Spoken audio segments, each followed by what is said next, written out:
Hello students, आज हम पढ़ेंगे एक नया टॉपिक जो कि है इक्विपोटेंशियल सरफेस। तो इक्विपोटेंशियल का मतलब हम टर्म से ही समझ सकते हैं कि इक्वल होना चाहिए पोटेंशियल। इक्विपोटेंशियल मतलब कि जो पोटेंशियल है कहीं पे भी किसी सरफेस पे, इक्विपोटेंशियल सरफेस मतलब कि अगर हम बहुत सिंपल वर्ड्स में बात करें तो ऐसा सरफेस जिस पे पोटेंशियल जो है वो इक्वल होता है। तो अब हम उसकी डेफिनेशन देखते हैं कि एक इक्विपोटेंशियल सरफेस उस सरफेस को बोलते हैं जिसके हर पॉइंट पे जो इलेक्ट्रिक पोटेंशियल है वो सेम होता है। मतलब कि एक ऐसा सरफेस जिसके हर पॉइंट पे जो इलेक्ट्रिक पोटेंशियल है वो सेम होता है, हमेशा सेम होता है। तो अगर हम एक स्फीयर कंसीडर करते हैं जिसकी रेडियस r है और एक पॉइंट चार्ज q है उसके सेंटर पे रखा हुआ है, तो उसके सरफेस पे हर एक पॉइंट पे जो पोटेंशियल होगा वो सेम होगा। उस पे उसका जितना चार्ज है और जो उस स्फीयर की रेडियस है उतना ही होगा। जहाँ जैसे कि इस फॉर्मूले में लिखा है v is equals to 1/4πε0 into Q upon R. तो हर पॉइंट पे जो पोटेंशियल है वो इतना ही रहेगा, तो जो चार्ज है वो क्यू रह सकता है। तो इस स्फीयर से हम देख पा रहे हैं कि यहाँ पे दो स्फीयर बने हुए हैं, एक ये और एक ये बाहर वाला और एक अंदर वाला। तो इससे हम ये समझ पा रहे हैं कि जो चार्ज है वो सेम रह सकता है लेकिन जो डिस्टेंस है वो वेरी कर सकता है। तो ये जो स्फीयर बने हुए हैं इसको हम कोसेंट्रिक स्फीयर बोलते हैं। कोसेंट्रिक स्फीयर मतलब कि एक स्फीयर के अंदर एक स्फीयर, या फिर हम बोल सकते हैं कि एक ऐसे स्फीयर जिनका सेंटर सेम होता है उनको हम कोसेंट्रिक स्फीयर बोलते हैं। तो उसकी रेडियस जो है वो r1, r2, r3 कुछ भी हो सकती है। हम कितने भी कोसेंट्रिक स्फीयर सपोज कर सकते हैं, तो उनके सरफेस पे जो पोटेंशियल होगा वो इक्वल होगा। जैसे कि हम इस स्फीयर पे अगर सपोज करें इसकी रेडियस r1 है और ये जो सरफेस है इसका पूरा तो ये जो स्फीयर है इसका पूरे सरफेस पे जहाँ पे भी हम पोटेंशियल होगा, यहाँ पे किसी भी पॉइंट पे अगर हम सपोज करेंगे तो पोटेंशियल जो है इक्वल होगा। या फिर ये जो बाहर वाला स्फीयर है इस पे भी अगर हम किसी भी पॉइंट पे कंसीडर करें तो यहाँ पे भी हर किसी पॉइंट पे जो पोटेंशियल होगा वो इक्वल होगा।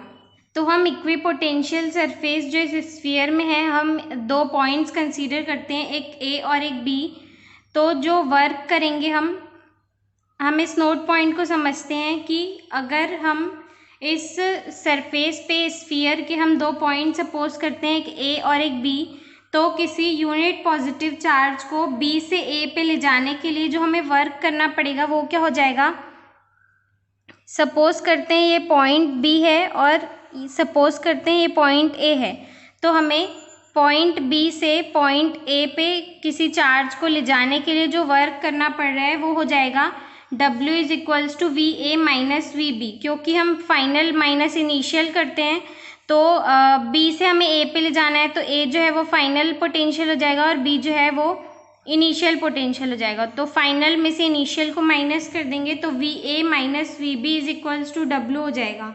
लेकिन जो इक्विपोटेंशियल सरफेस होता है हमें पता है कि उसके हर एक पॉइंट पे जो पोटेंशियल होता है वो इक्वल होता है, तो वी ए और वी बी जो है वो इक्वल हो जाएंगे। तो इक्वेशन 1 में अगर हम वी बी की जगह वी ए पुट कर देंगे तो V A minus V A 0 हो जाएगा। तो इससे हम ये समझ पा रहे हैं वर्क डन जो है वो 0 है। तो इससे हम ये समझ पा रहे हैं कि इक्विपोटेंशियल सरफेस पे किसी चार्ज को एक पॉइंट से दूसरे पॉइंट पे ले जाने के लिए हमें कुछ भी वर्क नहीं करना पड़ता, क्योंकि उसके हर एक पॉइंट पे जो वर्क होता है वो क्योंकि उसके हर एक पॉइंट पे जो पोटेंशियल होता है वो इक्वल होता है। अब हम पढ़ेंगे प्रॉपर्टीज ऑफ इक्विपोटेंशियल सरफेस। जो इक्विपोटेंशियल सरफेस होता है उसकी कुछ प्रॉपर्टीज होती है तो उसको देखते हैं। तो जो इक्विपोटेंशियल सरफेस की डेफिनेशन थी वही इसकी फर्स्ट प्रॉपर्टी है कि जो पोटेंशियल होता है हर एक पॉइंट पे इक्विपोटेंशियल सरफेस पे वो सेम रहता है। और जो इसकी सेकेंड प्रॉपर्टी है वो हमने अभी एक नोट पॉइंट में देखे कि जो वर्क डन होता है किसी भी चार्ज को मूव करने पे इक्विपोटेंशियल सरफेस पे वो 0 होता है, मतलब कि कुछ काम नहीं होता है। जो इलेक्ट्रिक फील्ड होती है और लाइंस ऑफ फोर्स होती है वो एक दूसरे के परपेंडिकुलर होती है इक्विपोटेंशियल सरफेस पे।